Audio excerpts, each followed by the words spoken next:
Então, eu agradeço também a oportunidade de estar aqui falando sobre um tema que eu gosto muito, venho estudando há muitos anos.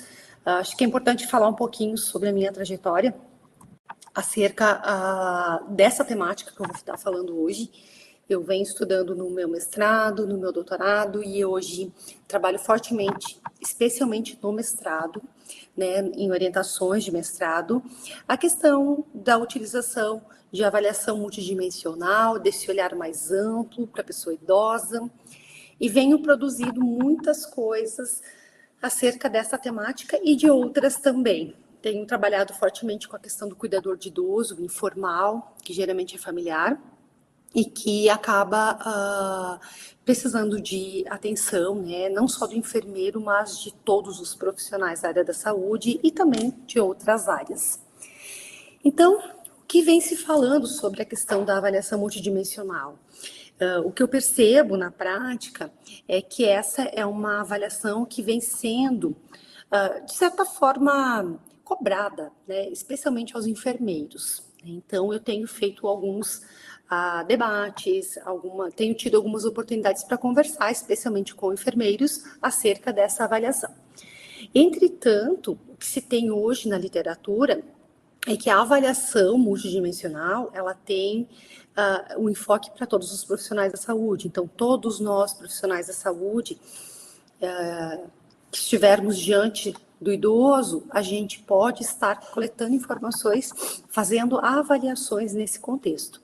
Então, quando eu penso em multidimensional, né, quando eu olho para a questão multi, eu levo em consideração múltiplas dimensões, porque a gente tem uma tendência muito forte de olhar para o que é fisiológico, o que é físico, porque, né, somos profissionais da área da saúde e isso vem muito forte, até pelas doenças crônicas, que são muito prevalentes, as doenças crônicas, as fragilidades, né, a queda de funcionalidade, tudo isso fica muito forte no contexto do idoso. E para nós, profissionais de saúde, acaba que executamos muitas intervenções, muitas ações acerca desse contexto. Mas, especialmente, né, agora olhando o foco especial para o idoso, é impossível pensar num cuidado que seja multiprofissional ou uniprofissional, que não leve em conta as multidimensões. Então, por exemplo, se eu acessar o domicílio, sendo médica, enfermeira, agente comunitária de saúde, dentista, psicóloga, enfim, qualquer profissional que acessar, por exemplo, um domicílio, ele vai acabar olhando para a queixa do idoso, talvez o contexto familiar nesse sentido. Aí vem as queixas físicas, questões sociais, que são muito importantes, questões psicológicas, inclusive muitas referências, muitas literaturas trazem até a questão espiritual. Quando a gente pensa em formular um projeto terapêutico focado naquela pessoa, naquele indivíduo, então é essencial que a gente busque, né, então, esse olhar mais ampliado, vamos dizer assim, ou uma avaliação multidimensional, para que a gente realmente tenha um cuidado mais legal, mais adequado, enfim. Eu, sinceramente, olhando para a prática e convivendo, assim, com muitos profissionais da área da saúde, acho pouco provável que as pessoas atendam idosos, seja na área hospitalar, seja na comunidade, num grupo, enfim, independente do contexto, é muito difícil a gente olhar para uma dimensão, até porque o idoso, ele geralmente traz à tona, de modo geral, né? Traz muito à tona os outros problemas que ele tem. Então, a minha principal atividade em relação à pessoa idosa e também com relação à avaliação multidimensional é por meio de consulta. Então, o enfermeiro, ele tem uma prática que é muito comum no dia a dia dele, que é a consulta de enfermagem. Então, as minhas principais experiências são nesse contexto, nessa dinâmica, e eu vou estar falando, né, sobre isso, citando exemplos, justamente porque quando qualquer profissional recebe um ser humano, né? Então, direcionando para a questão do idoso, quando a gente recebe eles num consultório, Ali pode vir à tona inúmeras questões, né? Porque então eu dou liberdade, eu dou espaço para o idoso falar sobre, né? Eu posso ter uma consulta direcionada em que eu indique, vou seguindo uma lógica, mas que a cada questionamento, a cada informação que eu colete, eu permito que ele fale sobre coisas que possam ser que possam ir muito além da dor, né? Muito além das queixas fisiológicas. E a avaliação multidimensional, ela se torna fundamental porque eu vou ter subsídios, elementos importantes, justamente para que a gente possa manter esse idoso com autonomia, que todo mundo que estuda, todo mundo que trabalha com idoso, sempre foca em dois pilares importantíssimos, que é a autonomia e a independência. Então, quando a gente olha, talvez para os nossos pais, para os nossos avós, que por serem idosos ou que sejam idosos, a gente tem que ter isso em mente, né? O que a gente deseja para eles? Autonomia, para que eles possam decidir o ir e vir deles, e independência, para que eles possam fazer as atividades dele sozinhos, né? Que possam exigir dos filhos ou de qualquer outro cuidador o mínimo possível, até para ele poder decidir sobre a vida dele e tudo mais, né?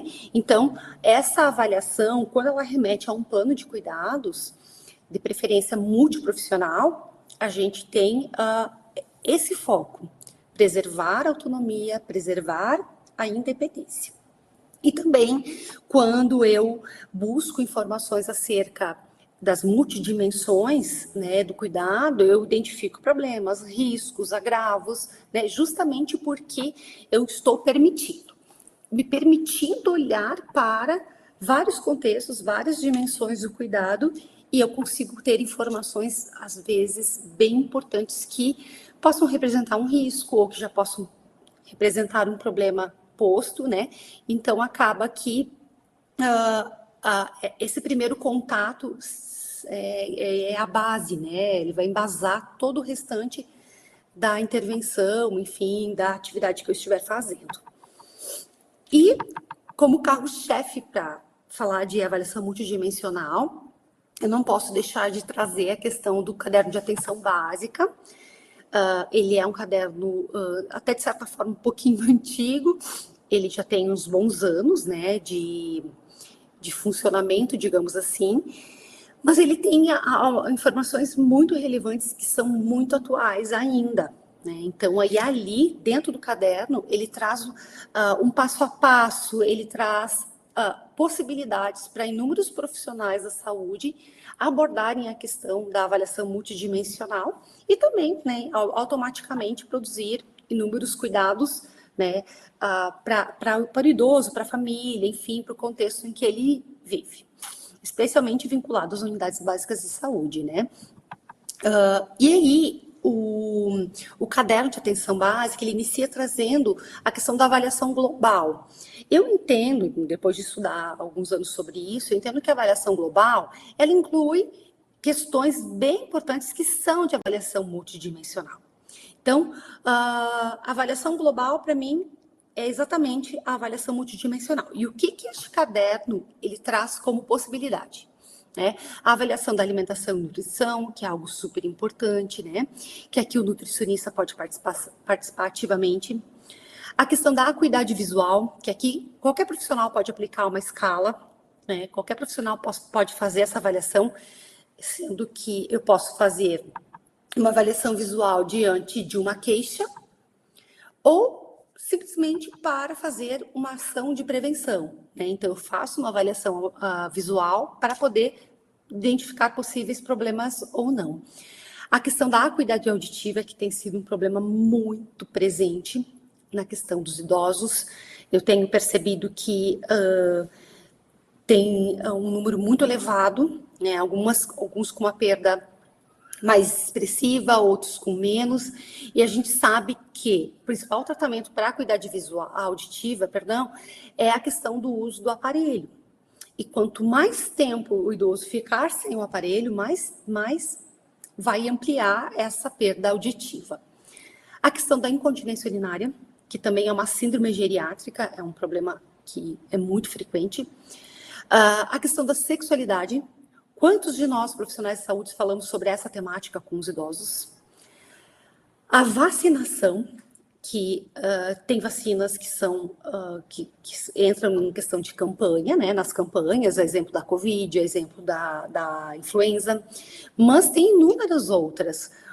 Uma vacina que esses dias eu me dei conta numa carteirinha de vacina, até pela atividade laboral do idoso naquele momento, era, por exemplo, a do tétano, que eles esquecem, né? Porque como ela tem um reforço a cada 10 anos, né, eles esquecem, eles não ligam mais para aquilo. Então, se você para olhar a questão da vacinação, você pode, né, prevenir futuros problemas, estimulando esse idoso a fazer uma vacinação, um reforço, enfim. A questão da avaliação cognitiva, que aqui entra um pouquinho da questão fisiológica, mas também um pouquinho da psicológica, fica ali entre as duas dimensões. A depressão, que é algo extremamente presente, após a pandemia isso exacerbou violentamente. Não sei, para as pessoas que atuam, né, que atendem os idosos na atenção básica, enfim, na atenção primária, percebe que teve um impacto de ansiedade, de depressão, enfim. Isso está fazendo ainda nós temos resquícios, né, do período de isolamento. A questão da mobilidade, que aqui tem uma questão bem relacionada a quedas, que é o próximo item, e também a questão da independência, né? Ele tem mobilidade, ele consegue se deslocar, enfim. E a questão da avaliação funcional, de funcionalidade, o quanto ele consegue fazer sozinho, né? O que ele consegue fazer. Então, para manter a funcionalidade da sua vida. Aí também, no caderno de atenção básica, traz a questão da avaliação multidimensional rápida. Aqui, então, nós temos é como se fosse um checklist. E isso é muito bacana, porque auxilia muito o profissional. Então, eu vou trazer aqui, brevemente, como é que a gente costuma trabalhar. Em relação à visão, uma simples pergunta: o senhor tem dificuldade para dirigir, ver TV, fazer qualquer outra atividade da vida diária, devido a problemas visuais? Aqui, o Manual do Ministério orienta a aplicar o cartão de Geiger. Eu já aplico esse cartão para a visão de perto e aplico a Snellen para a visão de longe. Então, aqui dá para identificar inúmeros problemas. Claro que o profissional que estiver aplicando isso, estiver atendendo essa pessoa, que pode ser o educador físico, que pode ser o enfermeiro, que pode ser a técnico de enfermagem, né, diante dessa situação. E o que acontece? A gente precisa fazer um encaminhamento. Esse é o grande ponto, né? Tu pode fazer a avaliação, identificar inúmeros problemas, mas é preciso dar um encaminhamento. O local que eu trabalho predispõe a isso? Tem condições, né? Porque nem todo lugar, por exemplo, vamos pensar na visão e na audição.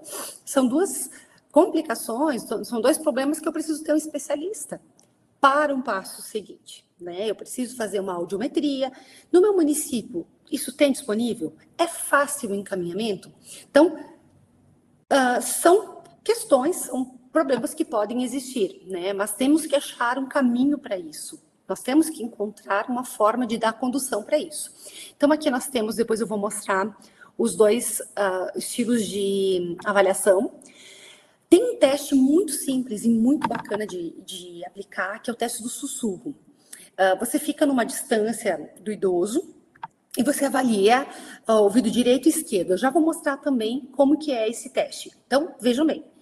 O pequeno teste de avaliação, ele remete a uma ação ou não, porque talvez não há nenhuma perda, nenhum problema identificado. Então, você não precisa fazer encaminhamento algum, mas você registra isso. Independente do profissional que estiver fazendo isso, vai ter esse registro no prontuário do idoso. Né? Então, porque o registro, né, ele pode ser útil em qualquer outro momento.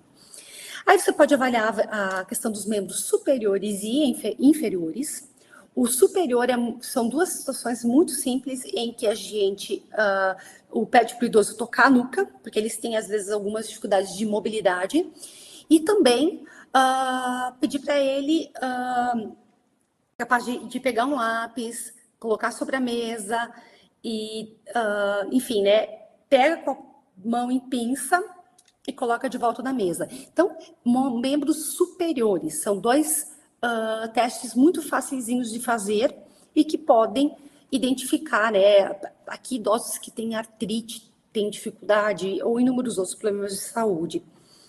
E com relação aos membros inferiores, pedir para o idoso levantar a cadeira, caminhar mais ou menos uns 3,5 metros e voltar e sentar, que aí você vai avaliar o equilíbrio, a marcha, enfim. E com relação ao estado mental, a gente diz para ele 3 palavrinhas: mesa, maçã e dinheiro, e após 3 minutinhos, né, que eu posso continuar perguntando outras coisas, eu peço para ele repetir as palavras. Então, aqui envolve memorização, envolve a linguagem, que são aspectos envolvidos na questão da cognição. E aí, aqui tem a questão importante, que se ele for incapaz, aí eu aplico o mini exame do estado mental. Então, acaba que ele remete a uma nova avaliação. Tem a questão do humor. Para quem não conhece, tem uma escala muito bacana, que é a escala de depressão geriátrica, em que ela é muito simples de ser aplicado e ela faz uma avaliação do estado de humor do idoso muito bacana. Então, a gente começa perguntando: o senhor ou a senhora se sente triste ou desanimado frequentemente? Para quem se sente triste ou desanimado frequentemente, a resposta é sim. Eles conseguem ter a clareza disso, né? E aí, se for uma resposta afirmativa, a gente aplica a escala de depressão geriátrica, que eu mostro na sequência. Com relação ao domicílio, o senhor sofreu queda no último ano, né, nos últimos 12 meses, aí já pergunta um pouquinho sobre os tapetes, as escadas, os corrimão por causa da logística da casa. E com relação às atividades diárias, sem auxílio, o que o senhor é capaz de fazer? Que são, para quem já estudou ou estuda a área do idoso, sabe que as AVDs, né, são super importantes, é uma avaliação bem fundamental, né, para fazer uma avaliação da condição de vida do idoso. Aí a questão da incontinência, né, se ele perde urina ou fica molhado. A nutrição, porque isso é bem... o que acontece? Muitos idosos ganham peso, né, dependendo da situação, mas tem muitos que perdem peso, porque eles perdem massa magra, né, e ganha massa gorda. Então, essa perda de massa magra também é importante para a gente avaliar. Então, vem a questão também do IMC, que é um cálculo muito simples e que nos auxilia muito. A questão do suporte social, que aqui entra bem, né, uma outra dimensão. Quem pode ajudar esse idoso? Né? Quem poderia ajudar se caso o senhor fique doente ou diante de qualquer outra situação? E quem seria capaz de tomar decisões por ele?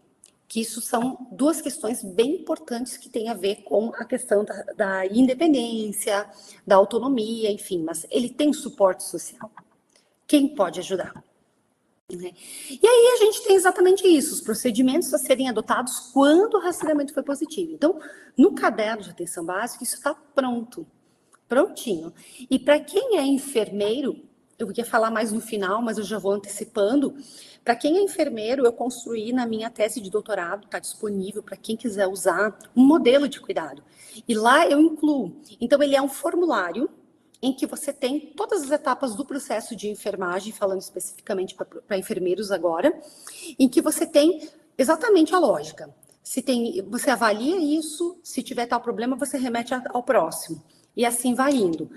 Então, faz uma avaliação multidimensional e, com base nas minhas experiências, você aplica o instrumento e toda essa avaliação em 15 minutos. Então, parece um monte de informação. Mas para quem está no dia a dia, em contato com o idoso, sabe que acaba pegando um pouco de habilidade, né? Vai pegando habilidade com o contato, o comando da consulta ou da avaliação que está sendo feita. Bom, gente, aí então aqui, olha, vejam bem, que para cada rastreamento positivo, né, por exemplo, na audição, ele não respondeu a pergunta do teste do sussurro, o que o Ministério da Saúde recomenda? Então, eu vou falar aqui. Encaminhar ao oftalmologista, um pouquinho do que eu disse antes, né? Será que é possível? É muito complexo fazer isso no município de cada um de vocês, né? Encaminhar para o otorrino. Aqui tem um exame completo, daí você avalia a questão da dor, da fraqueza muscular dos membros superiores. Em relação aos membros inferiores, tu avalia também um pouquinho mais a questão do equilíbrio e marcha, que eu vou estar mostrando na sequência. Aqui sempre é legal ter um acompanhamento ou até mesmo uma troca de ideia com um profissional fisioterapeuta ou um educador físico. Aqui já diz que é para aplicar o mini exame do estado mental ou inúmeros outros testes que nós temos hoje, inclusive no manual tem lá outras possibilidades para aplicar, que são mais rápidos também. Aqui a EDG, que é a escala de depressão geriátrica, no caso do humor. Seguindo, o risco domiciliar, né? Quando se o idoso entende que ele tem algum risco, temos que proporcionar, né? Temos que trabalhar, quem sabe, até com assistência social. Eu já fiz algumas ações conjuntas com assistência social para avaliar o domicílio no sentido de que ele precisa mudar algumas coisas, né? Nós temos questões importantes aqui, culturalmente falando, que o idoso tem uma dificuldade, a idosa tem uma dificuldade enorme de tirar os tapetinhos de crochê, que são um dos principais causadores de queda em idosos. Nós ainda temos muitas famílias, muitos idosos com dificuldades financeiras para colocar um corrimão no banheiro, né? Eles têm muitos móveis, às vezes, que dificultam. Então, são ações muito simples que podem fazer uma diferença muito grande e prevenir também aqui a questão das quedas. As atividades diárias, já falei um pouquinho, né, da incapacidade, enfim. A continência, né? O que a gente vai fazer para melhorar a continência desse idoso, que é tanto homem quanto mulher, né? Às vezes é necessário um especialista, né, para ver se, ou até mesmo uma coleta de exame, às vezes, né, ver uma urocultura para saber se não tem uma alteração. Tem que ir observando quantos filhos a mulher já teve, se for o caso. E a questão da nutrição, né? Fazer uma avaliação detalhada, ou solicitar ajuda para um colega, o suporte social. Aqui eu tenho feito algumas parcerias bem importantes com assistência social. Acho que isso faz toda a diferença, sabe? Envolver a família, perguntar. Até eu estive num outro momento e uma assistência social me disse assim: a gente tem dificuldade de fazer com que a família entenda que é preciso vir um familiar junto com o idoso buscar um medicamento, porque ele não entende as orientações. Ele tem dificuldade de compreensão e ele vai tomar o medicamento errado, entende? Então, de que forma que a gente pode se fortalecer nesse sentido? Né? De que forma que eu posso provar para a família? Claro que existem inúmeras situações se envolvendo, né? Mas nós, profissionais de saúde, a gente vai ter que estar atento, se amarrar. Se o idoso não tem um cognitivo interessante a ponto de compreender uma orientação sobre os medicamentos que ele toma, qual é a estratégia? Como que a gente vai fazer isso, né? Vai trazer a família ou nós vamos até a família? Aí tem que avaliar. E a questão da atividade sexual, a gente sabe que aqui tem inúmeras situações envolvendo, né? Eu ouço histórias muito esquisitas no meu dia a dia, no consultório, enfim, porque, especialmente das mulheres, né? Elas trazem coisas muito importantes. Embora não esteja relacionada à atividade sexual, a gente sabe que nós temos um número de idosos com HIV positivo.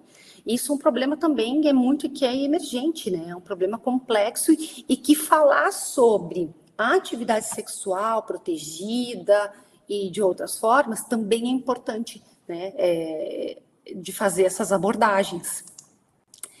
E aqui, então, eu trago as avaliações propriamente ditas, né? Então, eu não vou estar entrando em detalhe de cada uma, porque não daria tempo. A minha intenção é mostrar que no caderno tem tudo, que no caderno de atenção básica, e que no instrumento que eu criei para enfermeiros também tem isso pronto já, né? Tudo organizadinho, é só aplicar. Então, aqui o índice de massa corporal, isso é bem importante, aqui tem um score específico para o idoso. Então, isso é importante ressaltar. Então, o IMC é o peso, né, dividido pela altura ao quadrado, é um cálculo super simples de fazer. Aqui é o cartão de Geiger, ele, na verdade, ele é um cartão mesmo, e ele é colocado em uma distância de 35 centímetros da pessoa idosa. Então, se ele usa óculos, ele permanece com óculos. Nunca apertar o olho, sempre deixar ela em formato de concha, né? E aqui no 20/40, né, é o ponto de corte, digamos assim, né? Então, ele precisa enxergar em ambos os olhos acima disso, né? É o que a literatura fala sobre isso. A Snelling, que é mais conhecida por todos nós, né? Então, aqui também, a quarta linha está satisfatoriamente normal. Se for além da quarta linha, na verdade, para baixo, né, é possível a gente começar a perceber uma perda visual, né? Então, aqui a gente sempre vai colocar o quadro, que geralmente é um quadro, um papel, a uma distância de 5 metros, né, uma altura de 1,5 m. É algo muito simples, se usa muito esse teste nas escolas, mas eu confesso para vocês que já utilizei esse teste inúmeras vezes em idosos. E o que a gente se depara? Idoso que fez um óculos em 1990 e nunca mais atualizou, então tem uma perda ali bem considerável, né? E vai levando e dirigindo ainda, mesmo com uma perda visual bem considerável. A avaliação aditiva, então aqui tem o teste do sussurro. Mais ou menos 33 centímetros, eu vou me posicionar atrás do idoso e vou fazer qualquer pergunta, né? Geralmente a gente faz qual é o seu nome sussurrando e ele precisa nos responder. Então a gente observa aqui coisas muito básicas, como por exemplo, ele não responder ou como ele virar para tentar buscar informação, né? Então é um teste, como eu disse, é um teste muito simples, mas que pode fazer um rastreamento bem bacana. As funções dos membros superiores, então, colocar a mão atrás da nuca e também fazer o teste de pinça. Esse geralmente eles vão muito bem, né? Pelo menos na minha prática. Se eu fizer isso dentro do hospital, eu vou ter uma resposta diferente. Na comunidade, eu acabo tendo uma resposta bacana. Isso vale também para os membros inferiores, né? Então, ele vai ter... eu vou aplicar a escala de equilíbrio e marcha, e que eu vou avaliar o equilíbrio desse idoso e a marcha dele, porque ambos unidos, com uma pontuação menor que 19, indica risco de 5 vezes maior de quedas, né? Porque a marcha ela é fundamental para que o idoso não se desequilibre, né? Então, e também tem as questões neurológicas e tudo mais, né? Então, aqui, ó, eu vou passar brevemente, né? Tem a questão do equilíbrio, o fato dele, como ele levanta e como ele senta, né? Que isso é bem importante, ele faz tentativas. Como eu disse, se eu fizer essa avaliação com o idoso que está lá na comunidade, ela é muito diferente de eu aplicar dentro do hospital, que eu vou ter outros fatores influenciando aqui. E aqui, a cada númerozinho, eu vou marcar e vou fazer uma pontuação de até 16. Então, eu vou segurar essa pontuação e vou ir para a marcha. E aqui também, ó, o início da marcha, ele hesitou ou não. Esse passo, ele tem um pé na frente do outro, ou ele está muito juntinho, porque o idoso ele tende a fazer o espaçamento da marcha diminuído, né? Ele vai reduzir um pouco e isso predispõe, aumenta muito o risco de queda. Então, aqui eu vou fazer a pontuação da marcha aqui no 12 e depois, por fim, eu vou pontuar até 28, que é a soma das duas escalas. Então, essa é uma escala muito bacana, né? Que diz, olha, esse idoso ele tem um risco de queda. O que mais a gente vai fazer por ele? Então, ele prevê um risco e eu vou agir perante isso, né? E aqui a queda, ela é um problema muito grande nos dias de hoje, né? E não só a queda, mas a consequente fratura, que aí a gente tem um problema muito grande mesmo. A avaliação cognitiva, eu já falei, nós temos como carro-chefe o mini exame do estado mental, mas como eu já disse, existem outras possibilidades de forma até mais rápida, é só consultar o manual. O que o mini exame do estado mental oferece? Orientação em tempo e espaço, né? A questão da memória, cálculos e até mesmo soletração, mas eu já vou falando aqui que nós temos um score específico para analfabetos, para baixa escolaridade e assim por diante, tá? Olha, memorização ainda e a questão da linguagem, que isso é bem importante em relação à cognição. Então, no final, eu vou pontuando 1 mais 1 mais 1 mais 1 mais 1, quantos ele conseguir pontuar, e eu vou usar o score para definir como é que está essa avaliação cognitiva do idoso. Bom, tem uma baixa avaliação cognitiva, né? Estou com um problema não só relacionado à memória, existem outros fatores ali que eu acabei de falar. Mas estamos com... será que indica automaticamente o Alzheimer? Não, ele não é uma avaliação para diagnóstico de Alzheimer, né? O Alzheimer ele vai ser diagnosticado com outros elementos também, né? Mas aqui é preciso fazer um encaminhamento com um exame do estado mental baixo, um score baixo, né? Tem que ter um olhar para isso, né? Então ele precisa ser feito um encaminhamento, e enquanto ele aguarda por esse encaminhamento, por esse atendimento posterior, a família precisa ficar atenta também, né? Porque o quanto esse idoso pode representar perigo para ele, né? Então, vejam que uma avaliação ampliada, uma avaliação multidimensional, eu vou dar conta de vários fatores, eu posso identificar muitos problemas ou não identificar, né? Então, eu vou ter que depois da conta. E aí, um pouquinho da escala de depressão geriátrica, que eu vou mostrar para vocês aqui, eu sempre falo, né? Essa escala, ela só faz sentido para quem tem depressão mesmo, porque as perguntas, elas são um tanto complexas. Por exemplo, está satisfeito com sua vida? Eu vou pegar outra aqui. Sente-se feliz a maior parte do tempo? Sim ou não? Então, eu assinalo sim ou não, e depois eu também vou usar o score. Uma pontuação entre 0 e 5, normal, 6 a 10, depressão leve, 11 a 15, depressão severa. Então, aqui, se der tempo, depois eu gostaria até de conversar um pouquinho mais sobre isso, contar um pouquinho da minha trajetória, utilizando a GDS, que é muito bacana, muito legal mesmo. Que ficou bem pequenininho, mas enfim. Aqui nós temos uma avaliação da parte de avaliação de atividade de vida diária, né, que é a escala de... Só um pouquinho, deixa eu ver aqui, a escala de Katz, ela é um pouquinho complexa, mas enfim, tu só vai aplicar ela se tiver, lá nos primeiros questionamentos, se tiver algumas limitações mesmo, né? Então, ver o que ele não está conseguindo fazer sozinho no dia a dia. Até para indicar a necessidade de um cuidador, né? Então, mostrar para a família, olha, eu tenho uma escala, eu tenho um score aqui, eu estou dizendo para vocês que ela está precisando de ajuda. Ela precisa, nesse momento, de alguém. Eu não estou dizendo com base no que eu acho, eu estou dizendo com base num instrumento.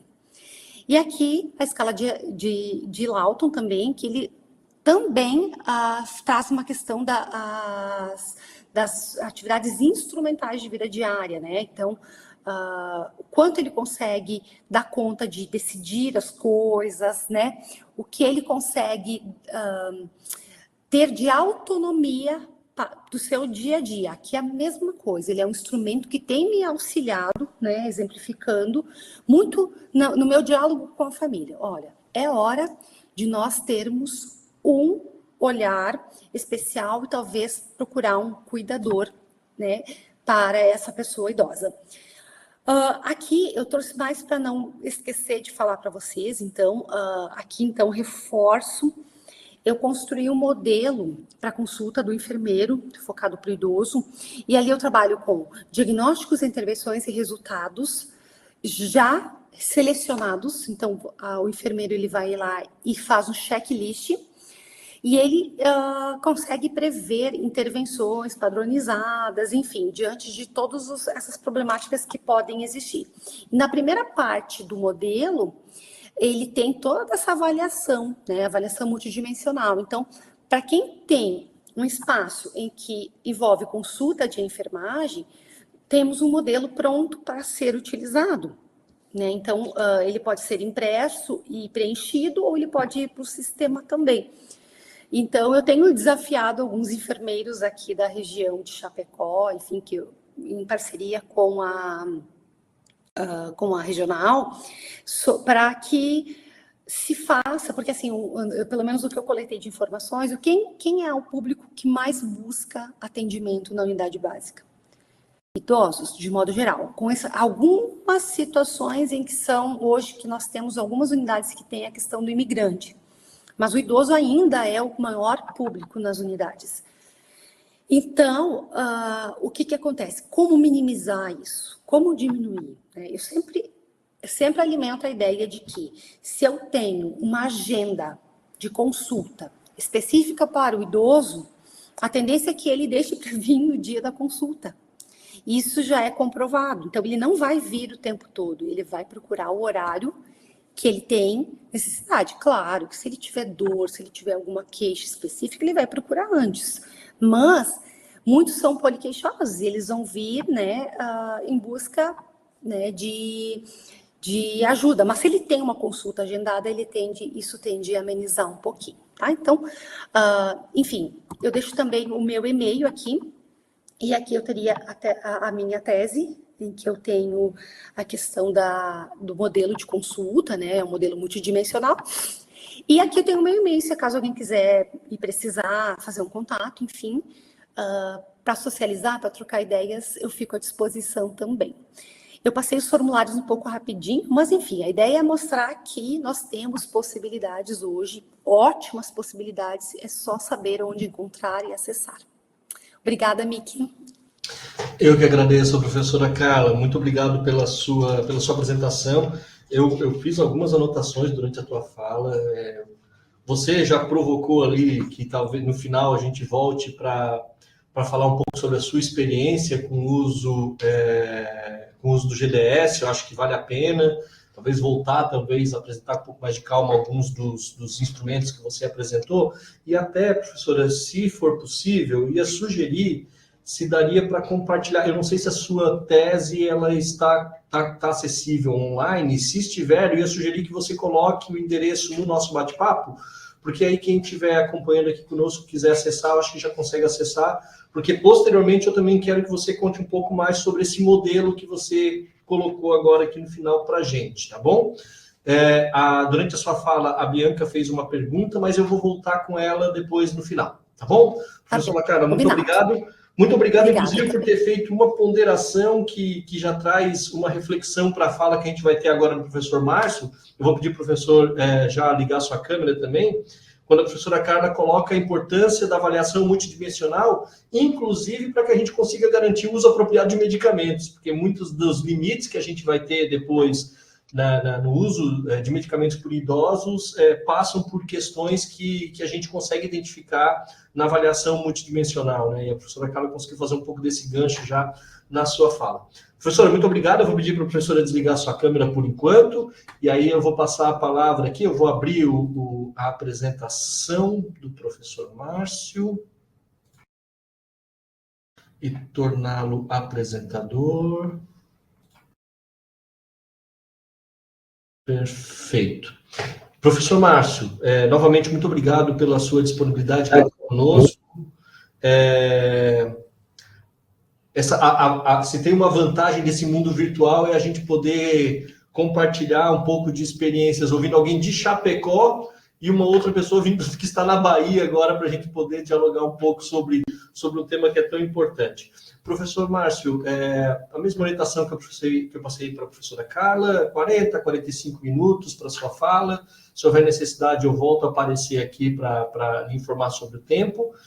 Vou fechar minha câmera, mas também havendo qualquer necessidade, só me chamar que eu apareço aqui para a gente poder ajudar se for necessário. Enquanto o professor Márcio vai falando, eu só quero fazer uma provocação, algumas provocações para quem está conectado conosco. É muito importante a gente ouvir as experiências de vocês aí, que muitas vezes atuam nos seus municípios, na ponta, com o atendimento da população idosa. E aí, eu queria ouvir de vocês, acho que vão colocando aí no bate-papo, né? Se vocês realizam, no município de vocês, se é realizado, se é rotina, a realização de avaliação multidimensional, se vocês conhecem, né, conheciam os instrumentos, os protocolos apresentados pela professora Carla, como que está a situação no município de vocês em relação ao uso apropriado de medicamentos por idosos, se isso é um problema, e se for um problema, quais os principais problemas que vocês observam aí nos municípios de vocês, para que depois a gente também possa pegar essas experiências de vocês e dialogar um pouco com a professora Carla e com o professor Márcio, tá bom? Vão respondendo aí no bate-papo. Professor Márcio, você já está como apresentador. Vou pedir para passar um slide para ver se está tudo certo. Ótimo. Passa a palavra para você, professor. Muito obrigado. Bom, gente, boa tarde. Muito obrigado à equipe do Telesaúde da Universidade Federal de Santa Catarina pelo convite, pela oportunidade de debater um tema que tem preocupado muito, não é, tanto a comunidade científica como os gestores, trabalhadores em saúde. Obrigado, Nick, pela calorosa recepção aqui nesse webinário. Bem, eu sou Márcio Galvão, sou professor de farmácia clínica e saúde baseada em evidências da Universidade Federal da Bahia, né? Estou no campus de Vitória da Conquista, que é uma cidade do interior da Bahia.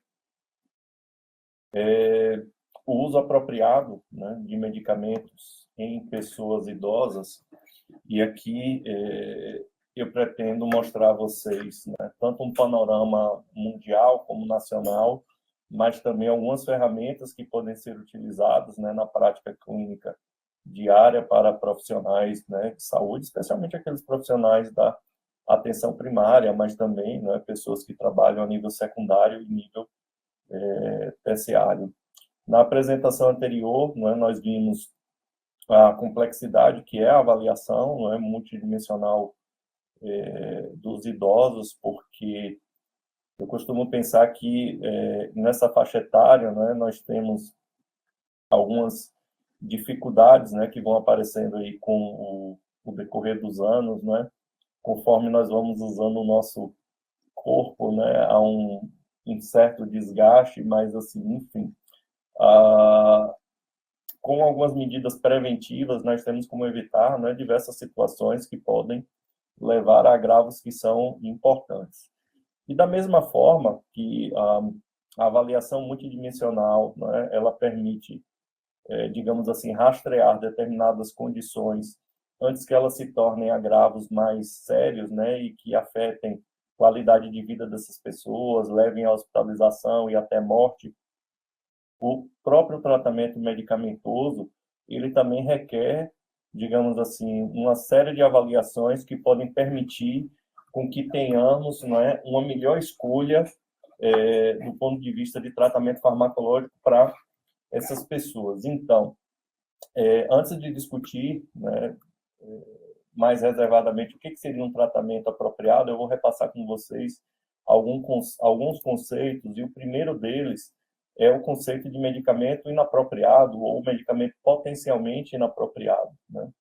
Então, isso já vem sendo discutido há anos, né, e de uma forma, digamos assim, mais robusta a partir de 1990, quando um geriatra americano chamado Mark Beers, ele publicou uma primeira lista de medicamentos que deveriam ser evitados em idosos, né, o que ele chamou na época de medicamentos potencialmente inapropriados para idosos, onde o público-alvo principal eram idosos internados, né, ou melhor, institucionalizados, né, em instituições de longa permanência.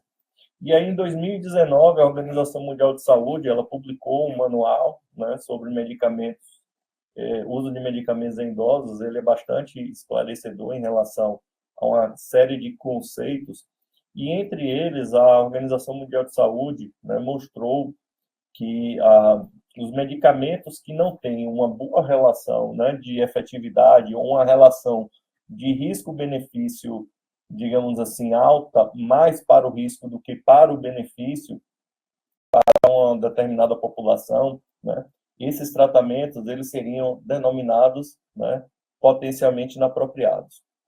E no mundo todo, diversos pesquisadores, né, gestores, eles começaram a estudar padrão de prescrição para idosos, e aí vocês vejam, essa figura aqui ela é muito informativa, né? Vocês podem ver, foram realizados estudos em países, né, africanos, na Ásia, né, em alguns países europeus, e aqui na América do Sul, o país que tem mais estudos sobre medicamentos potencialmente inapropriados, né, a prevalência desse tipo de prescrição é o Brasil. E vocês vejam que a prevalência desse tipo de prescrição no Brasil ela é bem alta, né? E aí veja que essa figura aqui mostra, né, desde mais branquinha, mais clarinha, nenhum dado, até uma prevalência média de 56% aproximadamente. O Brasil se aproxima muito disso aqui, está bem vermelhinho, né? Está bem rubro. Então, é uma coisa que realmente nos preocupa. E hoje, nós conseguimos encontrar facilmente na literatura 10, 12, 15 estudos, né, em diversos estados, em diversas cidades brasileiras, que avaliaram, principalmente na atenção primária, a prevalência de prescrição desses medicamentos. Uma coisa que favorece isso, né, aqui no Brasil é que a nossa Relação Nacional de Medicamentos Essenciais, né, e a lista de medicamentos da atenção básica de diversos municípios, elas contêm diversos medicamentos que seriam potencialmente inapropriados para idosos. E aí há, digamos assim, uma combinação perfeita para o caos, né? Porque o idoso ele está numa faixa etária, né, de sua vida, num momento de sua vida que geralmente ele tem uma menor renda porque ele está aposentado, né? Vários não trabalham mais, e é um momento em que eles precisam de mais cuidado, geralmente que eles têm morbidades, que eles utilizam diversos medicamentos, vários desses medicamentos eles têm que comprar porque não estão disponíveis, né, nas nossas listas de medicamentos essenciais, e, no entanto, diversos desses medicamentos que estão disponíveis nessas listas, eles são potencialmente inapropriados para aquela faixa etária. Então, é um problema que realmente nós temos que olhar com muito cuidado e tentar oferecer para essa população alternativas terapêuticas que sejam mais efetivas e seguras em um momento, né, da vida que, digamos assim, eles vão precisar usar bastante medicamentos. Esse gráfico mostra, né, alguns dados sobre a prevalência de uso de medicamentos inapropriados, né, por regiões geográficas. Então, veja, na Ásia, 37%, América do Sul, 47%, África, 47%, né, Oceania um pouco melhor, mas América do Norte, aqui especificamente Estados Unidos e Canadá, 29%. Aí a pergunta que nós temos, né, de nos fazer e fazer uma reflexão é: por que essa população está recebendo tantos medicamentos, né, que podem prejudicá-los, ao invés de reduzir problemas, controlar as comorbidades, reduzir, né, risco de hospitalização, risco de eventos cardiovasculares, risco de morte? É uma coisa que está sendo utilizado, né, no mundo todo. E o que já se sabe? Nós precisamos investir em um processo de educação permanente muito robusto para que os profissionais tenham acesso às melhores evidências científicas e, dessa forma, né, que as pessoas tenham acesso a intervenções mais apropriadas para suas condições clínicas. E a grande dificuldade é recurso e como nós vamos colocar isso em prática.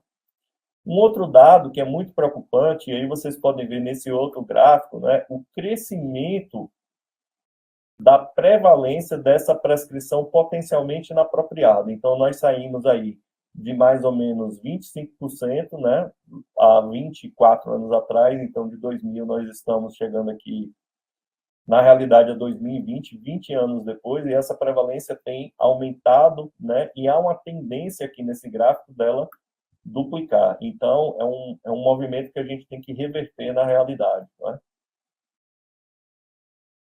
Esse estudo aqui é muito interessante, ele foi publicado em 2019, e aí vejam, qual é o problema do idoso, né, da população idosa, do paciente idoso, receber um medicamento potencialmente inapropriado. Então, há uma relação, né, já uma associação inequívoca com declínio funcional, né? Vocês viram alguns conceitos relacionados a isso na palestra anterior. Há também uma relação inequívoca em aumento da hospitalização, tá? E essa revisão sistemática, ela só não conseguiu mostrar uma associação estatisticamente significante entre mortalidade. Eles incluíram aqui 2 estudos, né, que avaliaram mortalidade são estudos difíceis de conduzir, né? Mas tem vários estudos que já mostram que reações adversas a determinados grupos de medicamentos, né, elas têm aumentado a hospitalização de usuários desses produtos, né, principalmente aqueles pacientes idosos. Então, só esses dados aqui de aumento de hospitalização e declínio funcional, ele já mostra o quão perigoso é o idoso receber uma prescrição potencialmente inapropriada. Um outro termo que é super importante, né, de nós alinharmos é a polifarmácia. Tá? A Organização Mundial de Saúde ela classifica a polifarmácia inapropriada ou apropriada. E aí, vejam só, o simples fato, né, de um indivíduo utilizar 5 ou mais medicamentos, isso daí é um ponto de corte, que é mais ou menos um consenso na literatura, né, para esse termo polifarmácia, ou seja, o uso mais de 5 medicamentos, nem sempre é uma coisa negativa, porque o indivíduo ele pode utilizar 5 medicamentos, mas todos os 5 estão bem indicados, né?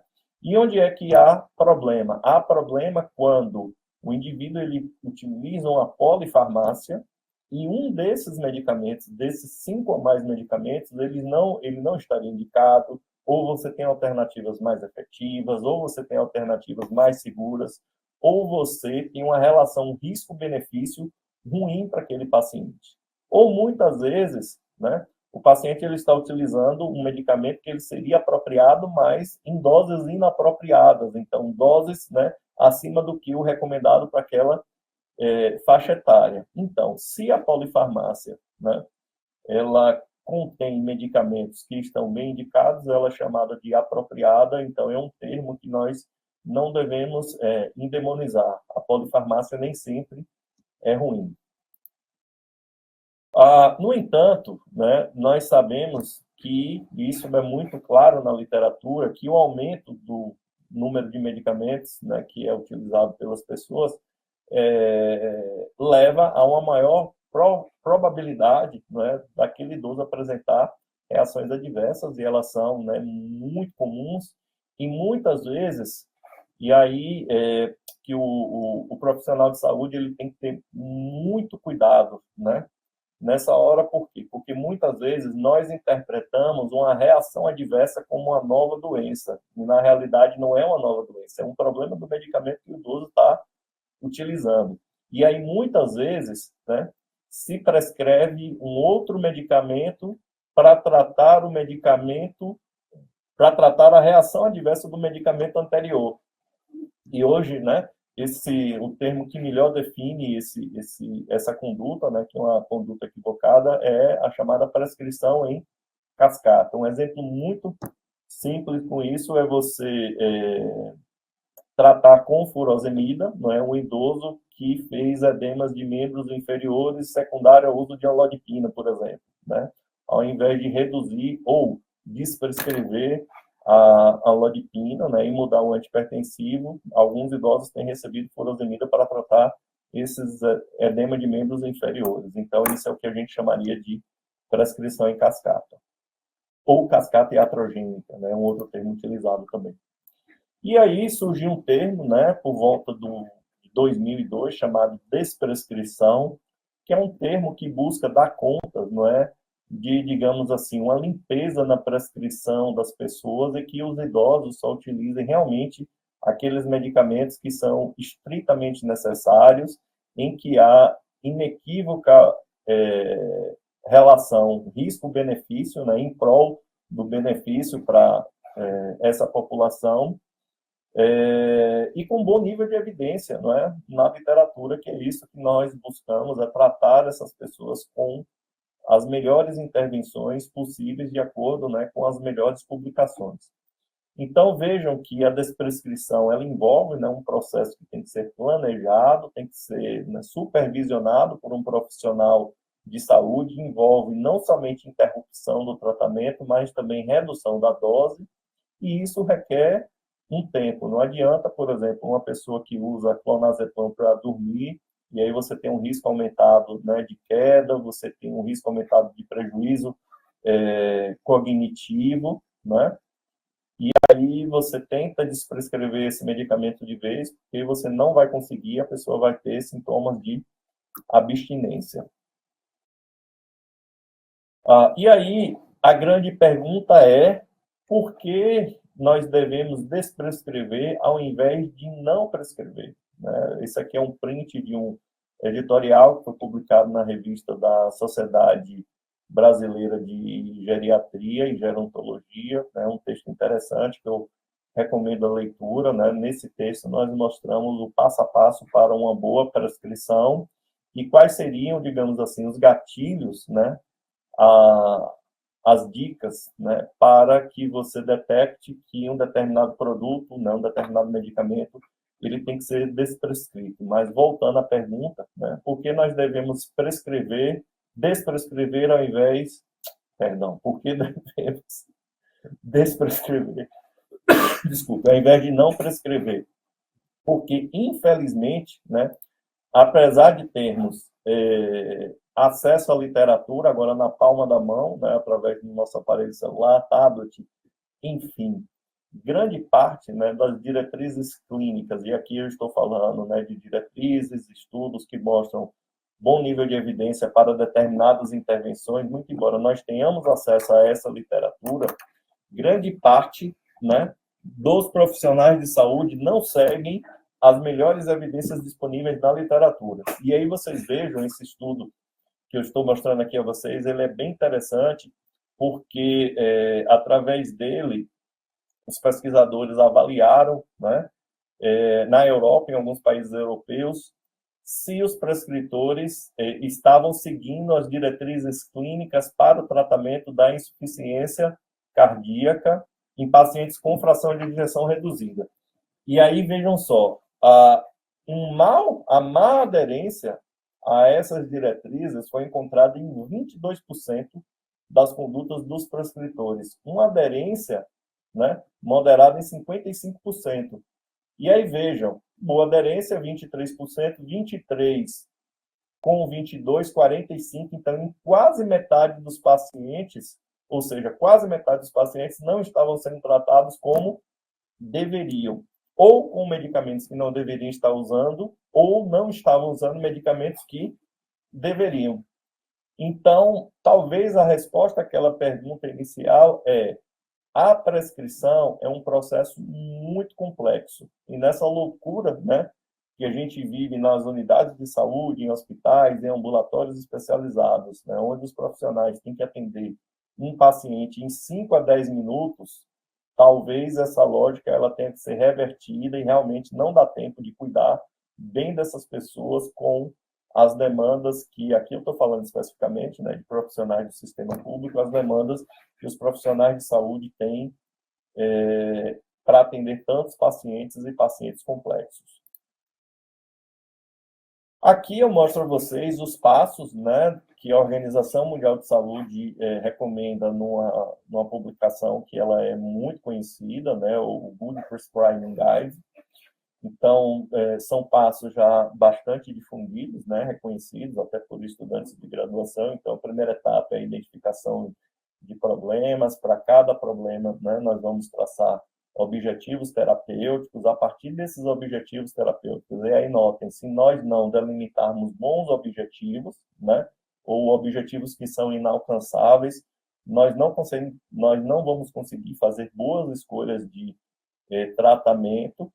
Essa escolha de tratamento ela tem que ser baseada nas melhores evidências disponíveis, e esse tratamento também ele tem que ser viável para essas pessoas e para o sistema de saúde. Uma vez iniciado a decisão de escolher o tratamento ou de iniciar o tratamento, isso tem que ser pactuado com o idoso, isso tem que ser pactuado com a família, porque a família, idoso, cuidadores, eles têm que participar desse processo de forma engajada para que eles se tornem responsáveis e realmente haja uma promoção do autocuidado. E para isso nós temos que fornecer um bom nível de informações, nós temos que instruir bem essas pessoas, instruir de forma satisfatória um idoso, não é somente a ele ou ela em si, mas também cuidadores, familiares e as pessoas que fazem parte daquela rede de suporte. Então, tem que ter um tempo adequado para monitorar a resposta a esse tratamento, e aí o ciclo se inicia novamente com novas consultas, ou seja, novos retornos até que essa pessoa tenha atingido, né, os objetivos terapêuticos que nós tratamos no início. Isso daqui é um diagrama, né, bastante simplista de um processo de cuidado envolvendo medicamentos.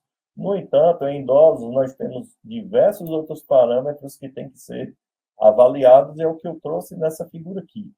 E aí, vejam, né, há uma grande distância também, muitas vezes, entre o que a literatura recomenda e o nosso paciente na prática. Então, traduzir o que está descrito na literatura, muitas vezes, não é fácil. E aí, para cada paciente, de forma individualizada, eu tenho que avaliar o risco e benefício, né, de um determinado medicamento, de uma determinada conduta, né, antes de prescrevê-lo, antes de tomar aquela conduta em comum acordo com pacientes, familiares e cuidadores.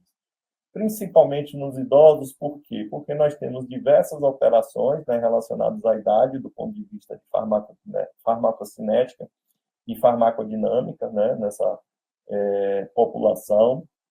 Nós vamos ter acesso a pessoas com alta carga, né, de morbidade, então, geralmente são pacientes com polimórbidos, né, com diversas doenças crônicas. Muitas vezes esses pacientes já vão estar em uso de diversos medicamentos, então, né, eles já vão estar expostos à polifarmácia. Há um problema, né, aí de gerenciamento do cuidado, que muitas vezes um médico, né, enfermeiro da atenção básica, profissionais do suporte à estratégia de saúde da família, esses profissionais já recebem, né, pacientes bem complexos, utilizando medicamentos que foram prescritos por diversos especialistas, então passa no cardiologista, passa no pneumo, passa no ortopedista, passa no reumato, e aquele dali vira uma miscelânea, né, de medicamentos, de prescrições. Muitas vezes nos falta, não é, evidências robustas para tomar determinadas decisões em relação a essas intervenções, porque geralmente, né, e isso é um problema, mas geralmente os idosos eles são excluídos dos ensaios clínicos randomizados, que são, né, o tipo de estudo que é padrão ouro, para que nós tomemos, né, as nossas decisões clínicas. Há um problema também, né, relacionado ao status funcional e expectativa de vida dessas pessoas, e muitas vezes os profissionais de saúde eles tomam condutas fúteis, né, que é um termo que também vem sendo muito discutido, né? O que seria uma conduta fútil? Seria uma conduta, né, para aumentar a sobrevida de um idoso, por exemplo, que na realidade, né, há um sofrimento muito maior em estar vivo naquele pouco tempo que lhe resta, né, sem qualidade de vida. Então, eu sei que é uma questão muito polêmica, mas que realmente ela tem que ser discutida.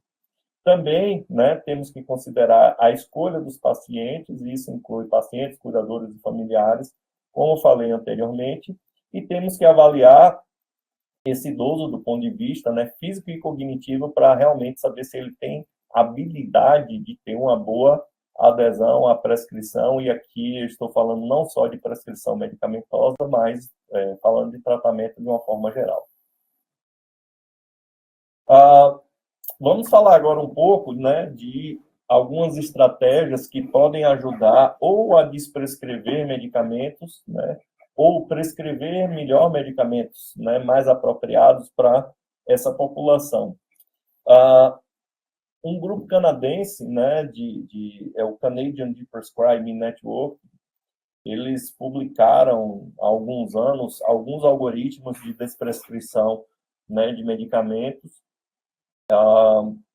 O nosso grupo aqui no Brasil, né, detém a licença de validação de conteúdo e tradução para o português desses algoritmos. Hoje eles estão publicados no website da Sociedade Brasileira de Farmácia Hospitalar, e aqui eu dei um print para vocês do algoritmo de desprescrição de inibidor de bomba de prótons, né, o uso de omeprazol na atenção primária, né, uso inapropriado, né, além do tempo do recomendado, é um problema, né, eu acredito que em todos os municípios brasileiros. Então, esse algoritmo, ele é uma forma, não é, de mostrar aos profissionais de saúde quais pacientes teriam indicação do uso desses medicamentos e para aqueles que não têm, né, indicação mais, como é que nós devemos fazer a desprescrição, que tem que ser gradual, senão o indivíduo ele vai fazer hipersecreção de rebote e ele vai voltar, né, a apresentar sintomas no trato gastrointestinal, que aí vai, né, gerar reclamação e fazer com que eles peçam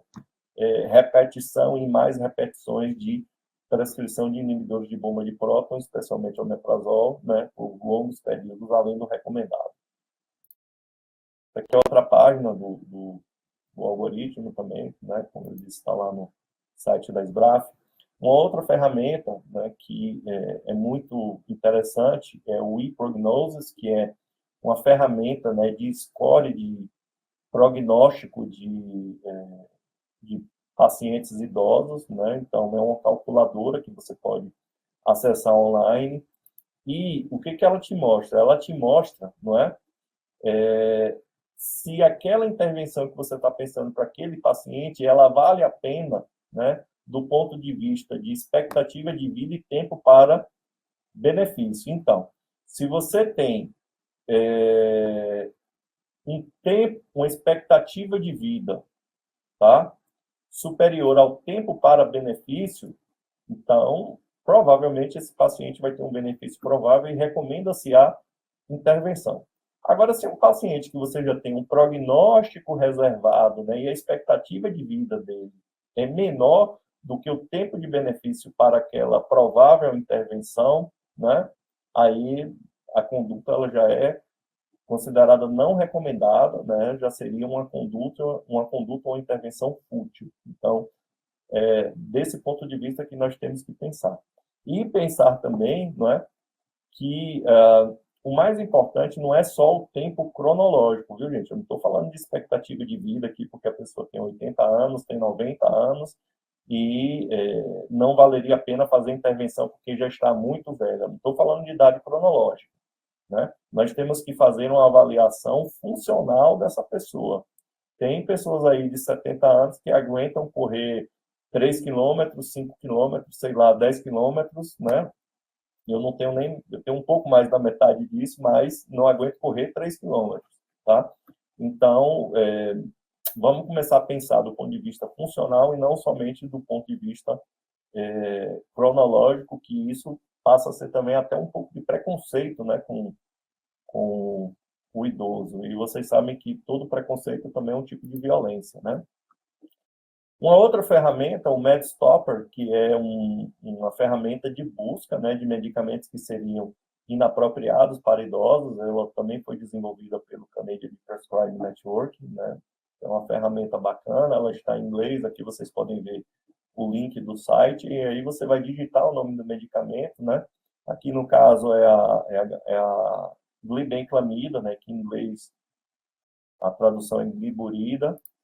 E aí, vejam só, apareceu um cartão vermelho para a glibenclamida, né? Porque qual é o problema? Você aumenta o risco de hipoglicemia, né, em usuários de glibenclamida, pacientes com diabetes. Então, você tem um controle muito errático da glicemia, né? E além de controlar níveis altos de glicose, nós queremos evitar também, como desfecho secundário, né, nos pacientes com diabetes, os episódios de hipoglicemia.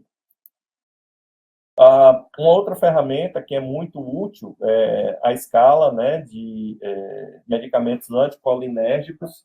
São medicamentos, né, que a gente tem que ter muito cuidado na prescrição, no uso por idosos, porque você aumenta o risco, né, de prejuízo cognitivo, você aumenta a probabilidade de sonolência, de quedas, né? E todo mundo sabe, quando o idoso cai, tem fratura de fêmur, fratura de quadril, o problema que é tanto para ele como para os familiares e os custos disso para o sistema de saúde.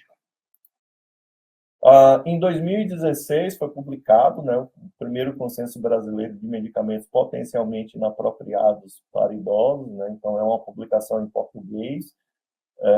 Ela está lá disponível no site da revista da Sociedade Brasileira de Geriatria e Gerontologia.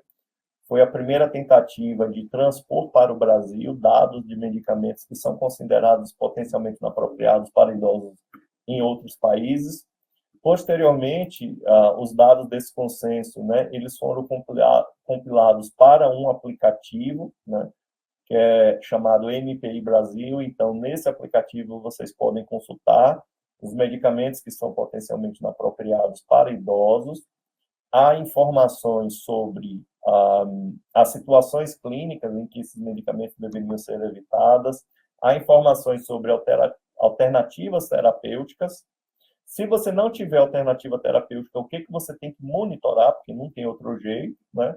E há informações também sobre como você vai desprescrever aqueles medicamentos. É um aplicativo gratuito, né? Ele foi desenvolvido com financiamento do CNPq, a FAPESB, que é a Fundação de Apoio à Pesquisa do Estado da Bahia, uma ONG chamada Socialtech, a Universidade Estadual do Sudoeste da Bahia e a Universidade Federal da Bahia.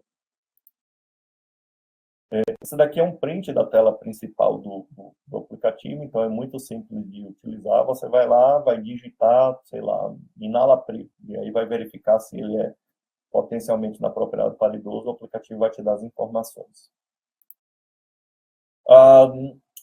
Isso aqui é o print, né, da página inicial de um ensaio clínico que nós desenvolvemos com esse aplicativo. Então, nós fornecemos para médicos da atenção primária, né, tablets com aplicativo, e um outro grupo de médicos recebeu tablets, né, com um outro aplicativo com informações sobre medicamentos, né. Então, essas pessoas foram anteriormente randomizadas, e a equipe de pesquisa avaliou a qualidade do padrão da prescrição para pacientes idosos antes e após o período do uso desse aplicativo. Então, no grupo de médicos da atenção primária, né, que utilizaram esse aplicativo, houve uma menor incidência de prescrição inapropriada para a população idosa, né, especificamente idosos atendidos na atenção primária. Mais recentemente, né, nosso grupo tem trabalhado com desprescrição de antipertensivos em idosos. Nessa publicação, nós explicamos como é que a desprescrição pode ser feita, né? Atualmente, nós estamos trabalhando com monitorização residencial da pressão arterial, né? Um dado preocupante é que 20% dos pacientes idosos, né, que nós inserimos em 3 estudos, né, nós encontramos uma incidência de hipertensão do jaleco branco, né, em torno de 20%, ou seja, o paciente idoso, ele chega no consultório, né, e você afere a pressão, e isso independe do profissional, o pessoal pode ser médico, enfermeiro, técnico de enfermagem, farmacêutico, enfim, né, mas na unidade de saúde, com o efeito do jaleco branco, o nível de pressão arterial está maior do que o real, e nós conseguimos detectar essa diferença de 2 formas, ou fazendo a mapa, né, que é um exame menos acessível, ou fazendo a monitorização residencial, que não é a mesma coisa da pessoa medir a pressão em casa, de qualquer forma, tem um protocolo para isso, né? E nós encontramos em alguns pacientes diferenças na pressão arterial sistólica, né, em média de 10 milímetros de mercúrio. Então, vocês vejam que o que nós vimos? Vários pacientes idosos, né, eles estavam expostos a um sobretratamento, e se você utiliza mais medicamentos do que deveria, o que acontece? Os pacientes começaram a apresentar sintomas de hipotensão, e aí se faz hipotensão, desmaio, queda, né? A gente já sabe qual é o desfecho disso. Então, é uma publicação que eu também recomendo a leitura, bastante interessante. Nessa tabela aqui, né, nós mostramos nessa publicação os principais, né, situações clínicas em que o idoso deve ter seu antipertensivo desprescrito, né? Então, efeito do jaleco branco, hipotensão ortostática, né? Então, é recomendado que nas unidades de saúde, né, a pressão arterial ela seja aferida com o paciente sentado e o paciente em pé.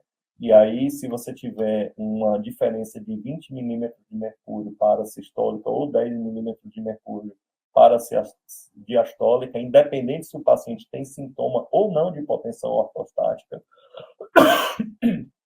esse paciente ele tem que ter o seu tratamento revisto, porque o risco de queda é bem grande. Uma outra situação clínica, nós já falamos, né, bastante aqui nessa web palestra, prescrição já de medicamentos inapropriados, pacientes de alto risco, que são aqueles pacientes com mais de 75 anos, né, e tem algumas situações clínicas que aí a gente tem que olhar com muito cuidado, e, por fim, tomar cuidado também com a prescrição em cascata. Não menos importante, né, porque nós falamos bastante da prescrição inapropriada de medicamentos, mas há também um evento, tá, que digamos assim, leva a desfechos negativos, que é você deixar de tratar o doente, né, com medicamentos que ele deveria estar utilizando. Então, nós fizemos uma validação de conteúdo desses chamados critérios START, né, para o português brasileiro. É uma publicação de 2016. Na realidade, até já saiu um START mais novo, vocês podem encontrar esse estudo, né, na internet em inglês, mas assim, seriam situações clínicas como profilaxia secundária de eventos cardiovasculares e o paciente não está utilizando ácido acetil salicílico, por exemplo, né? Ou o paciente que tem fibrilação atrial e ele não está sendo anticoagulado, entendeu? Então, isso é uma prescrição inapropriada também, né? Mas não é a prescrição de um medicamento inapropriado, é um tratamento que o paciente deveria estar recebendo e para o qual ele não tem uma prescrição, tá? Então, é um instrumento que ele é muito útil também para a prática clínica. Eu recomendo a leitura, a impressão, para colar na mesa de atendimento, ou colar na parede, enfim, como vocês acharem melhor, salvar no computador, como acharem melhor. Enfim, é isso que eu tinha para falar. Aguardo ansiosamente pelas perguntas e o debate. Esse daqui é o meu e-mail, né? E fico à disposição para trocar ideia com vocês. Professor Márcio, muito obrigado pela sua exposição, que demonstra o quão complexo é o assunto, né? A quantidade de referências, de estudos, de conceitos que foram abordados aí na sua fala, de forma muito breve, de uma forma muito sucinta, mas não superficial. Acho que o professor conseguiu abordar temas bem relevantes aí com a profundidade que a gente consegue nesse momento, né? Mas é um assunto bastante complexo realmente. Eu vou pedir para a professora Carla também ligar a sua câmera agora, porque daí a gente vem para esse momento de debate. A gente recebeu duas perguntas da Bianca, uma para a Carla, uma para o professor Márcio, então eu vou fazer essas perguntas primeiro, depois eu tenho algumas outras questões que eu gostaria de passar para vocês, e enquanto isso eu vou convidar para quem está conosco aqui, acompanhando a atividade ao vivo, para que vocês aproveitem esse momento para fazerem suas dúvidas, né, trazerem suas dúvidas, seus comentários aqui para o bate-papo, porque daí a gente aproveita e já vai passando para os professores também. A Bianca questiona a professora Carla sobre a questão de idosos com sequela de AVC, hemiparesia, no momento da avaliação multidimensional. Tá? Ela faz essa colocação, professora Carla. Então, Bianca, esse é um paciente que ele tem uma característica de hemiparesia. Geralmente ele vai ter uma dependência maior e talvez até uma perda de autonomia, em função da condição clínica dele, né? A hemiparesia, geralmente, ela vem acompanhada de limitações. Depende, se for, por exemplo, o lado do corpo que de comando, por exemplo, geralmente o destro, né, o lado direito, ele vai ter mais dificuldades mesmo. Então, ele vai ter uma queda, sim, na sua funcionalidade. Isso é um problema. Então, o que a avaliação multidimensional preconiza? Que você faça a avaliação, levando em consideração os números aspectos, mas para tentar, pelo menos, manter o máximo de funcionalidade que ele consegue com o outro lado do corpo. Então é isso, né? É muita reabilitação, mas a avaliação ela vai existir da mesma forma.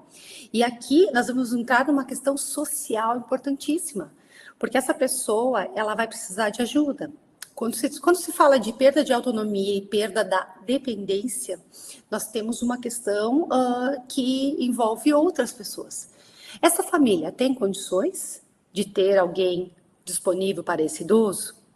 Isso deve ser da sua prática, né? Não tendo um familiar que pode cuidar. Quem pode? A família tem condições de pagar um cuidador? Tem sim, a Bianca está respondendo aqui. Tem sim, que bom que tem um familiar que consegue assumir isso.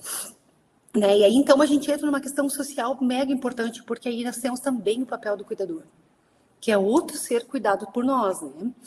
Então, assim, em relação à avaliação multidimensional, ela segue sendo realizada, porque, além das limitações que ele tem em função da condição clínica dele, ele tem os outros aspectos que precisam ser cuidados, né?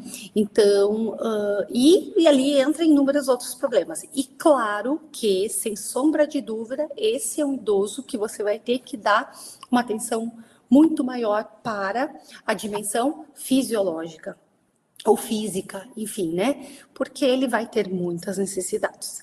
Mas aqui, aí até o idoso aceitar a condição de saúde dele, que, né, pode ser bem impactante ou não, né? Depende muito, sim. A hemiparesia, às vezes, ela vem acompanhada de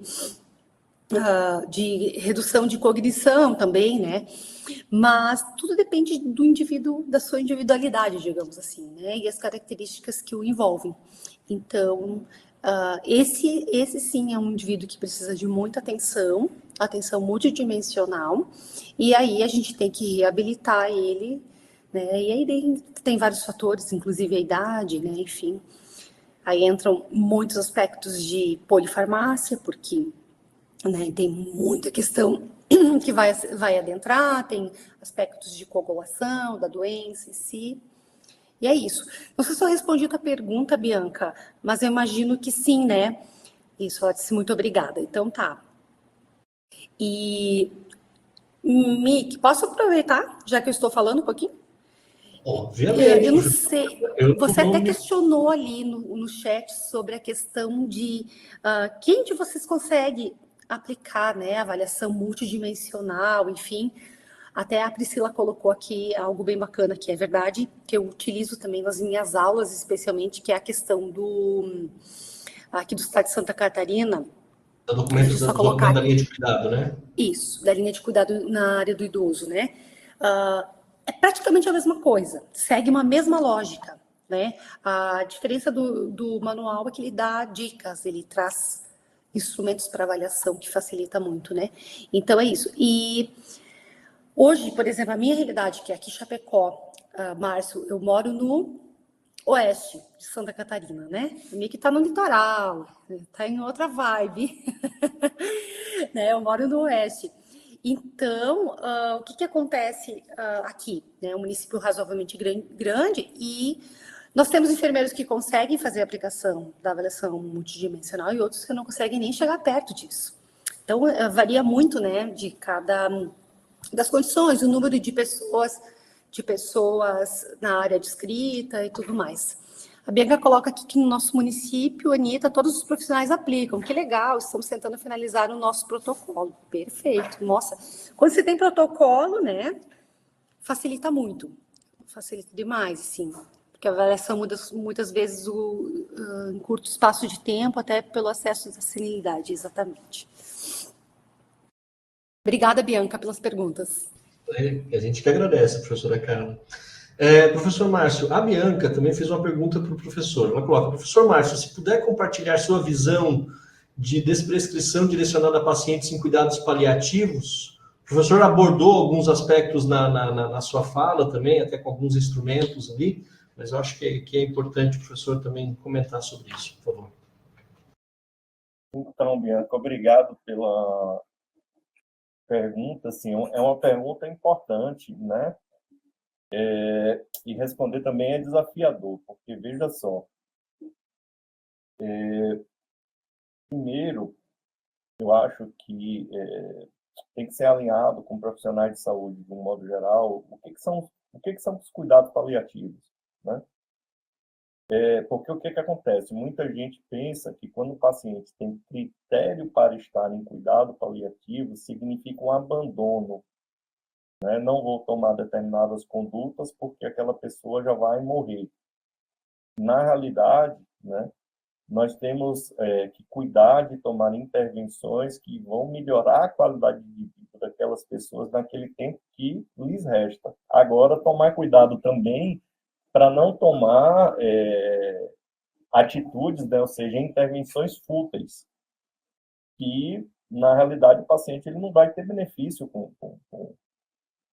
aquele tratamento, entendeu? Então, assim, é uma coisa que é um limiar muito próximo. Eu não posso, né, tomar condutas fúteis, mas eu também não posso deixar de assistir o paciente, né, e melhorar a qualidade de vida dele, diminuir sofrimento dos familiares, né, que estão cuidando daquelas pessoas. Então, eu acho que é uma reflexão que todo profissional de saúde que lida com esse perfil de paciente tem que fazer. Perfeito, professor.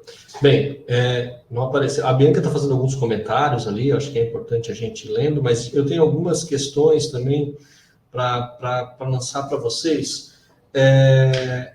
Uma delas, a Carla traz algumas experiências, alguns instrumentos, o professor Márcio também traz vários instrumentos que envolvem questões de saúde digital, que para a gente aqui no Telesaúde, isso é um tema bastante importante, depois eu quero especificamente falar sobre isso. Mas o que eu fiquei curioso é como que as diretrizes clínicas atuais, elas estão abordando os problemas, estão abordando as recomendações, tanto para uso apropriado de medicamento, quanto para avaliação multidimensional dos idosos, né? E o que vocês percebem que ainda precisa ser melhorado nisso? Porque, em alguma medida, os profissionais de saúde e até os consensos clínicos que são utilizados nos municípios, eles se apoiam muito nessas diretrizes, nesses protocolos, nesses manuais, e aí eu queria ouvir de vocês como que vocês estão percebendo que esses protocolos estão abordando esses temas que vocês estão trabalhando, tanto da avaliação multidimensional quanto da questão do uso apropriado de medicamentos. Eu vou ver se eu consigo... não sei se eu entendi muito bem a pergunta, mas, na verdade, o que eu observo, né? Depende muito do espaço, depende muito dos profissionais com quem a gente está trabalhando. A Bianca até coloca aqui, né, da questão da resistência médica.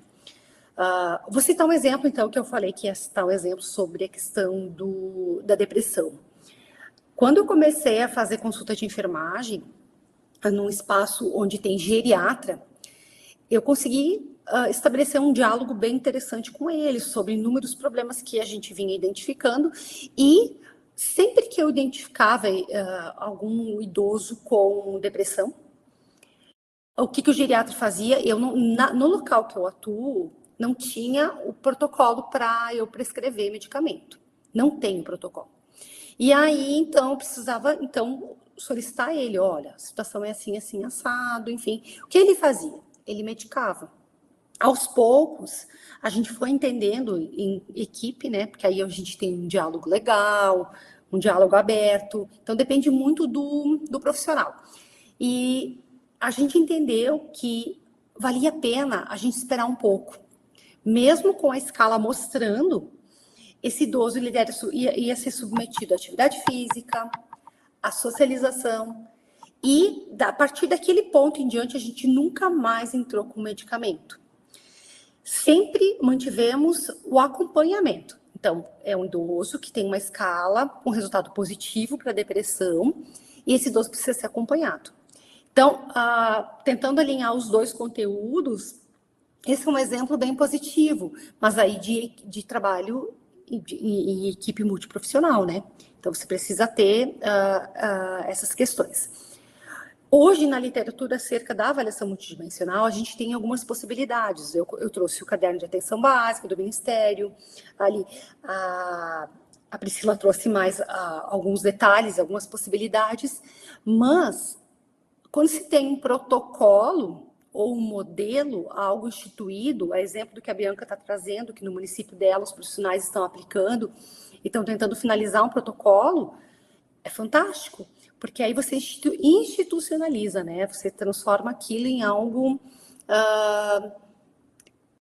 não necessariamente obrigatório, mas enfim, né? Que todos possam fazer daquele mesmo jeito, com base em evidências científicas. Isso tende a qualificar muito e melhorar muito a atenção, né, ao idoso. Não sei se eu consegui responder bem direitinho a tua pergunta, Miki. Professora Carla, não sei se tem uma resposta bem direitinha porque eu perguntei, mas eu acho que o caminho da reflexão é esse mesmo, assim, né? Do quanto que... Porque uma coisa que eu observei é que a fala de vocês, a professora até apresenta, né, o caderno de atenção básica, que trabalha um pouco desses elementos, né? A gente conhece alguns documentos de linha de cuidado, mas é nesse conjunto, quanto que a gente tem avançado, né? E aí, nos guidelines, nas diretrizes clínicas mesmo, na orientação, na recomendação e na possibilidade de uso desses instrumentos, desses protocolos, ou do favorecimento da avaliação multidimensional, e aí especificamente para o professor Márcio, em relação a todo esse debate que ele traz para a gente sobre o uso apropriado de medicamentos, né? O quanto que isso está presente nesses outros documentos, porque o professor Márcio traz várias pesquisas super interessantes, alguns instrumentos digitais que possibilitam que os profissionais de saúde possam usar essas ferramentas também para a sua prática clínica, mas o quanto que isso está disseminado realmente nos documentos oficiais ou que orientam, né, a prática dos profissionais. É mais nesse sentido. Mas acho que a professora conseguiu falar sobre isso, sem problema. Mick, assim, a resposta ela tem que ser dividida em duas partes, tá? A primeira é o seguinte: nós temos vasto material ensinando a fazer uma boa prescrição, né? Escolha de medicamento.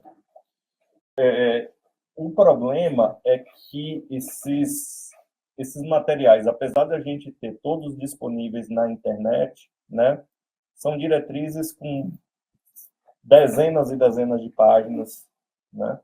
Então, assim, eu acho que há um problema, um desafio na forma como a informação é ofertada.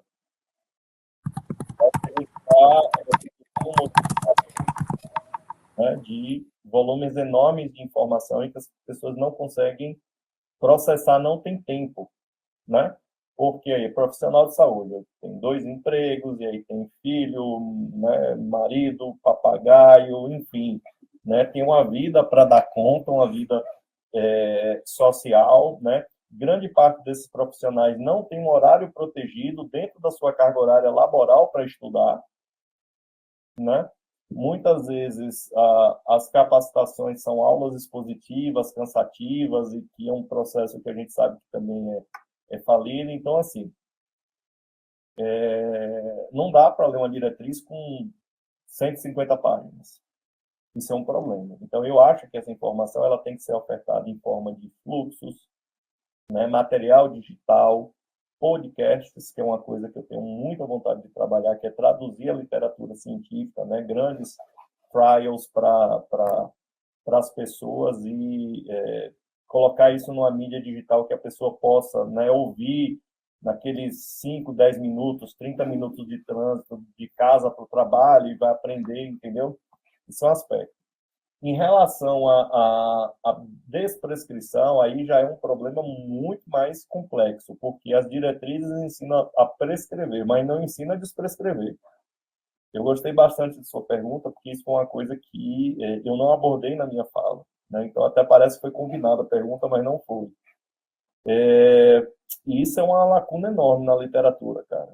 E não dá, né, para você estudar como você toma conduta e estudar também como você vai desmamar aquele tratamento, entendeu? Em documentos diferentes. Aí vai virar uma miscelânea, né? Uma torre de Babel. Então, o ideal é que as diretrizes de sociedades científicas, né, material do Ministério da Saúde, ele traga as informações no mesmo documento, de forma mais compacta, preferencialmente utilizando outro tipo de mídia, e não só o documento escrito nas 100, 150 páginas, né? porque isso é um processo mundial, cara, né? Os dados da literatura mostram hipertensão, insuficiência cardíaca, asma, diabetes, os profissionais de saúde não seguem as melhores evidências disponíveis, né?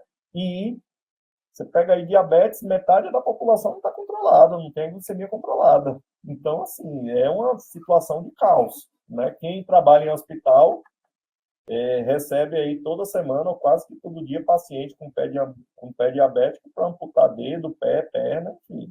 É uma situação realmente de... Às vezes eu tenho a impressão que a gente está num regime de guerra, sabe? Dentro do sistema de saúde. Enfim, é isso.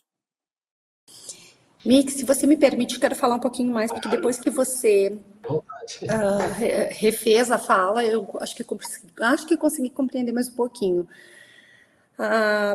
O que acontece? No protocolo que eu criei, no modelo de cuidado, na verdade, que eu criei, lá tem, ele é dividido em várias partes. Para quem é enfermeiro, acho que vai ficar mais claro. E uma das últimas etapas, a gente utiliza escalas Likert para avaliar resultado. Então, todo problema levantado por meio da avaliação, ele vai gerar possibilidades de intervenção que o enfermeiro vai escolher.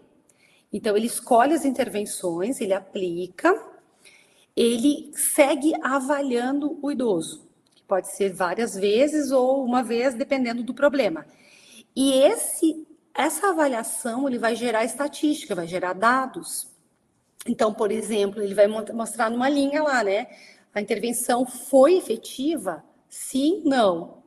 Né? Então, na verdade, a avaliação, ela é ponto de partida, né? Eu vou identificar os problemas por meio da avaliação, mas eu proponho, então, a utilização de um sistema todo completinho, que a gente chama de processo de enfermagem, para poder fazer todas as etapas e poder, no final, avaliar se nós tivemos resultados positivos ou negativos. Então, fica um registro bem bacana, bem completinho. Então, fica ali o desafio para a Bianca, já que estão ainda em fase de elaboração, né, do protocolo, enfim, ela chamou de protocolo, para poder, talvez, ter, né, um olhar nesse sentido e usar algo que está pronto também. Bom, perfeito. Professora Carla, já vou aproveitar e vou pedir vou dar a oportunidade da professora contar um pouco a sua experiência com o uso da escala de depressão geriátrica, que a professora comentou e aí levantou ali a bola para falar um pouco da experiência de uso, acho que é importante. Isso. Na verdade, a gente tem, como a aplicação da avaliação multidimensional é uma prática bem forte para a gente aqui, pelo menos para mim, né, que atuo como docente, enfim, tem sido muito bacana de modo geral, porque a gente já identificou problemas bem importantes. Inclusive, na avaliação multidimensional, a gente identifica a utilização de medicamentos que foram prescritos, desculpe a brincadeira, em 1950. Né? Então, você faz todo um resgate e aí tu consegue, por meio dos profissionais que atuam contigo, né, em parceria, você consegue fazer um bom direcionamento, digamos assim, né, um bom encaminhamento, uma boa condução. E o meu principal desafio era como encaminhar tudo isso. Eu identificava inúmeros problemas, enfim, tudo pautado, documentado certinho, com base em escala, números, e o que fazer com tudo isso. E esse é um dos principais problemas, né? O enfermeiro, de modo geral, é o carro-chefe da unidade, é ele que vai estar dando conta de boa parte de identificação desses problemas. E como encaminhar tudo isso? Como dar conta disso tudo, né? E aí fui criando alguns fluxos, fui criando alguns caminhos, encurtando outros, e hoje eu consigo ter, então, como a Bianca citou já, eu consigo ter um protocolo. Diante disso eu faço isso, diante daquilo eu faço isso. Isso facilita muito. Então, aproveitando que a Bianca está participando aqui, está super envolvida aqui na temática, essa é a lógica. Tu tem que levantar o problema, mas tu tem que ter clareza para onde tu vai ir. O que você vai fazer? Porque se você não for eficiente, independente do profissional, ele vai ficar perdido. Alguém vai ter que dar conta daquele problema. Então, eu estou dizendo para o idoso que o exame de visão não deu bom, que o óculos dele não está legal, e aí? Então, é preciso ter uma continuidade, um encaminhamento certo, que dê satisfação também para esse idoso, para que ele se sinta seguro, né? Então, é mais ou menos essa lógica. E a questão da depressão, quando tu tem uma escala que avalia, tu tem um resultado. E eu já tive idoso na minha frente com depressão severa. Na verdade, eu não precisava nem aplicar a escala. Tá, mas e aí? Já usa sertralina, por exemplo. Já usa sertralina e na escala ele mostra depressão severa. O que está acontecendo? Vamos tirar a sertralina de maneira nenhuma, né?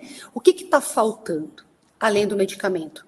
Então, isso é muito legal. Só que na saúde pública, ou seja, na atenção primária, especialmente se tratando de multidimensão, tu não consegue trabalhar sozinho, né? Então, tu vai precisar fazer as tuas amarrações, por isso que o protocolo que a Bianca cita é fundamental. Porque aí o município também fica amarrado com tudo isso. Ah, tá, então vocês vão avaliar o teste do sussurro, vão fazer o teste do sussurro nos idosos. E os problemas que forem identificados, para onde vão? Né? A prefeitura está querendo isso? Vai dar, né? Então, os profissionais enfermeiros, especialmente, estão sendo desafiados. Vamos lá, vamos fazer a versão multidimensional. Mas é preciso ter condições desse profissional dar sequência. Né? Isso vale para o educador físico, enfim, N profissionais. Mas, enfim, então, hoje eu consigo dar esses encaminhamentos. Então, isso é bem bacana, né? Então, mas eu penei por uns bons anos. Foi uma conquista. Perfeito. A Bianca até coloca ali no comentário do interesse da escala, porque ela pode ser aplicada por qualquer profissional. E isso é uma questão que eu ia levantar também no debate em relação à avaliação multidimensional, da importância da capacitação e desenvolvimento dos diferentes profissionais que fazem o cuidado em saúde da população idosa, dos idosos, né? E para que eles se envolvam nesse processo, né? Que muitas vezes também, imagino eu, que o que dificulta muitas vezes a realização de uma avaliação multidimensional ou de qualquer avaliação de forma mais adequada é porque a gente acaba deslocando esse processo ou alocando esse processo para um único profissional, né? Ou é para a equipe de enfermagem, é para a enfermeira da unidade, né? E o restante da unidade se exime do processo e ela só se envolve quando é demandada por um outro profissional, né? E aí a gente pensar no contexto de um processo de envelhecimento da população, né? De mudança de perfil demográfico no país, né, inclusive apresentado pelo professor Márcio ali na sua fala, o quanto que é importante a gente começar não, né? A começar a gente já devia ter começado há muito tempo e já se deu start para isso, mas da gente potencializar mesmo estratégias mais amplas e mais robustas de cuidado para essa população, né?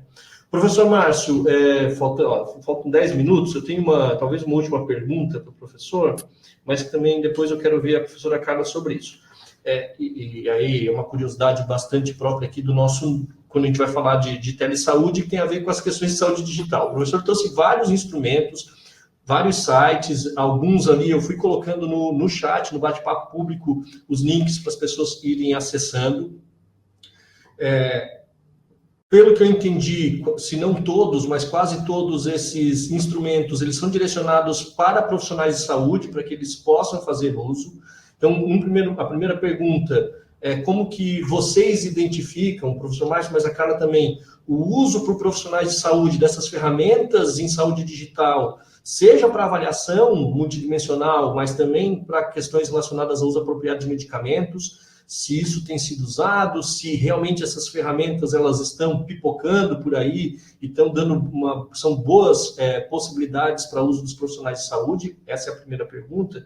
E aí a segunda pergunta que eu fiquei pensando nas questões de possibilidade, não sei se existe, ferramentas de autoavaliação que os próprios idosos poderiam utilizar, sejam para avaliação multidimensional, mas também relacionado ao uso de medicamentos, se isso existe, se vocês entendem que isso é interessante, se isso é seguro, porque quando a gente vai discutir ferramentas para uso de idosos, a gente sempre trata isso com um olhar preconceituoso, muitas vezes, mas baseado também numa realidade que é a dificuldade, muitas vezes, dessa população de fazer uso dessas ferramentas, né? De letramento digital para fazer uso, acesso e compreensão do uso dessas ferramentas. Então, eu queria ouvir um pouco de vocês sobre isso. Fica à vontade, Márcio. Pode falar, Carla. Posso falar, então? Estou aqui afirmando, né, que a gente está num movimento bem forte aqui na UDESC, e nós estamos criando, na verdade, já criamos na verdade, o impasse é o espaço físico, mas nós estamos criando um consultório digital, em que seja campo de prática para os nossos estudantes. E nós temos uma colega que trabalha muito forte essa questão, ela tem uma linha de empreendedorismo, e aí ela me desafiou.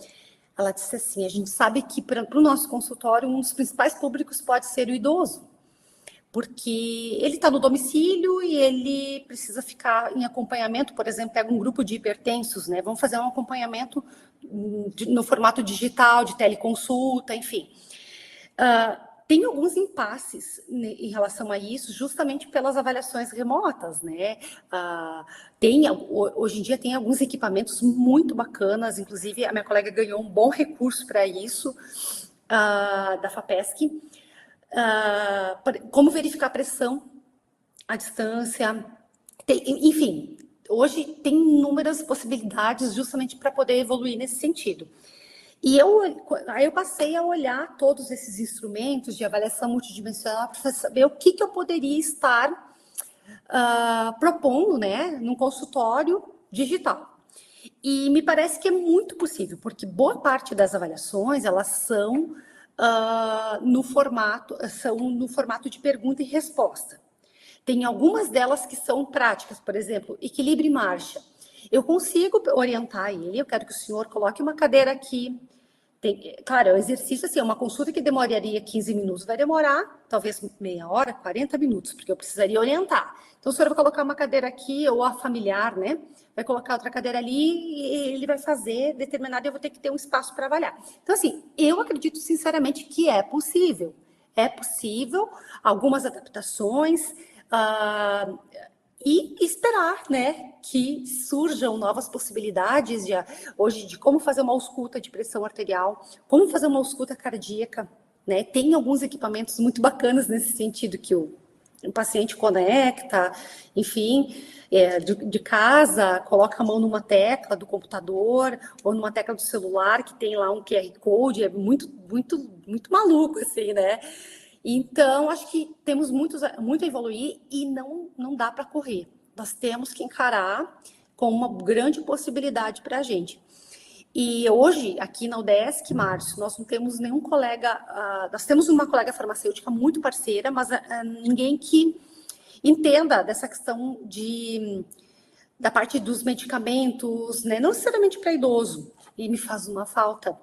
Vamos fazer umas parcerias, quem sabe o senhor vem conhecer também Chapecó, para a gente pensar em algo bacana.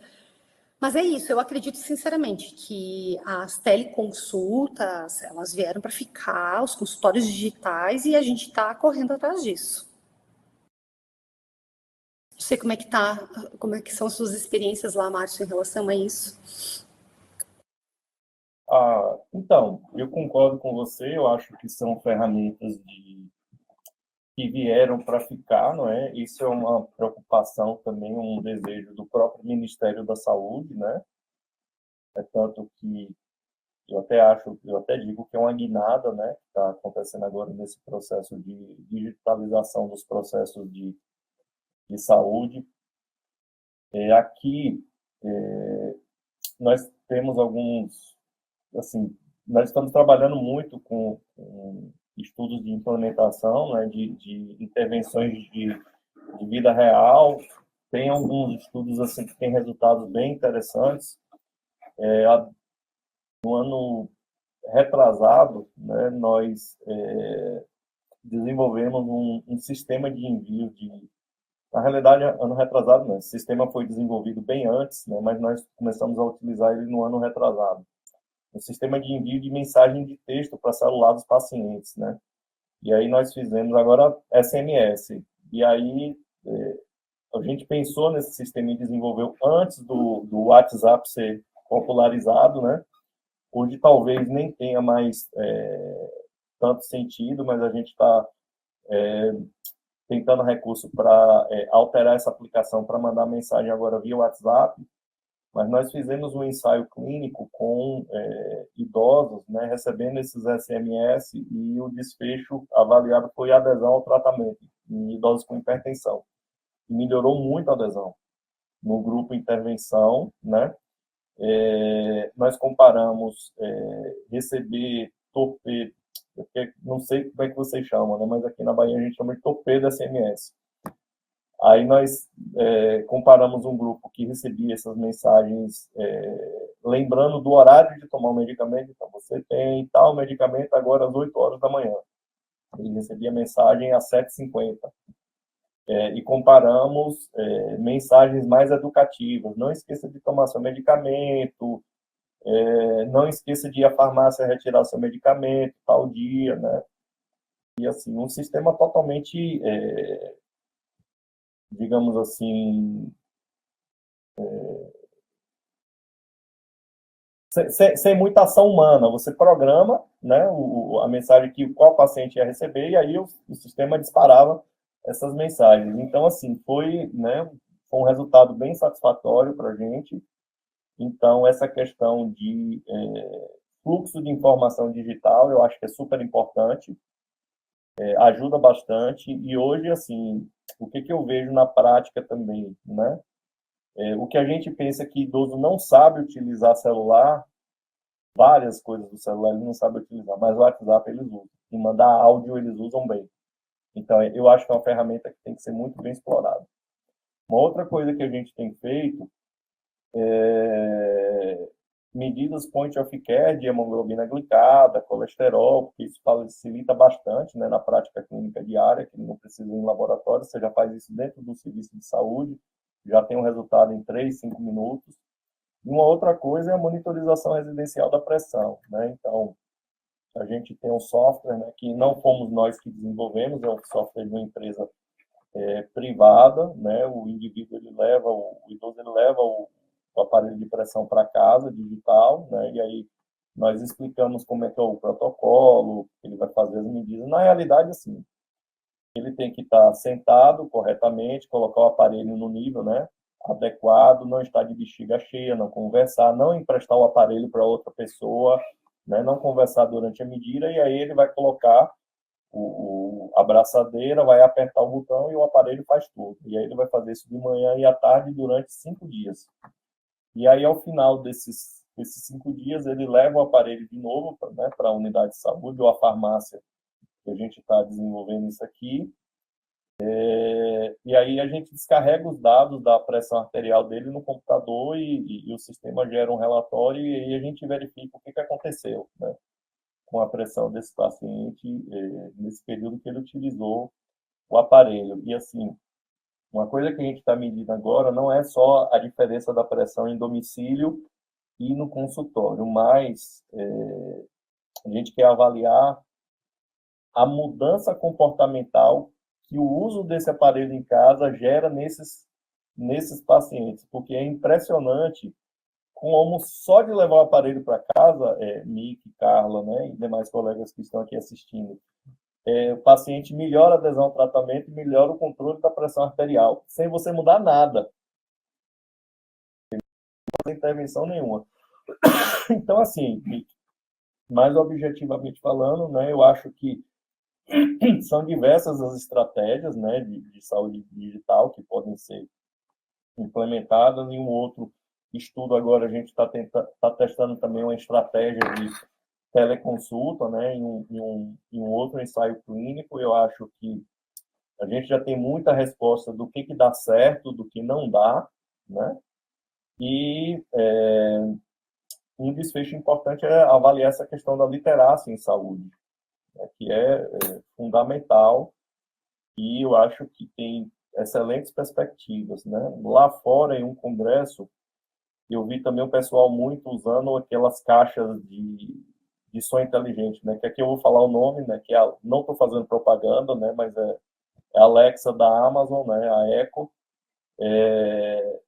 E um estudo que desenvolveram em melhora de sintomas de ansiedade e depressão, porque o idoso, né? Ele tinha a caixinha de som para ele conversar, e antes ele não tinha ninguém, né? E uma caixinha de som que você pega, conte uma piada, ela conta, enfim.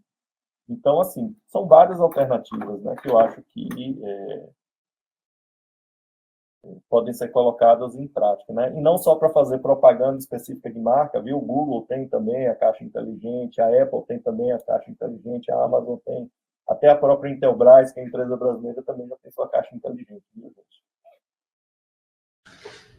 Perfeito. Gente, conversa boa, 2 horas, 5h03 da tarde, aqui em Florianópolis, chegamos ao final da nossa atividade. Acho que a gente conseguiu fazer um debate muito interessante, muito rico aqui hoje à tarde, com a presença da professora Carla e do professor Márcio. Agradecer vocês dois pela disponibilidade de vocês, pela forma tão didática e que vocês abordaram os temas, o tema que é tão complexo para a gente poder trabalhar, né? Então, agradecer em nome do Telesaúde, agradecer a Priscila, que mandou mensagem agora ali no chat dizendo que está saindo, mas que é a nossa parceira da Secretaria Estadual de Saúde, que viabilizou essa atividade também junto com vocês.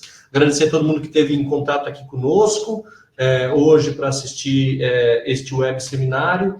Informar vocês que, relembrar, né? Próxima quarta-feira a gente volta com a nossa agenda de web palestras, 3 horas da tarde. Na próxima quinta a gente tem um outro web seminário também às 15 horas. A gente conta com a presença de todo mundo nas próximas atividades de teleeducação. Desejar um ótimo restinho de quinta-feira para todo mundo e uma ótima semana. Um abraço, gente. Obrigado, gente. Tudo de bom.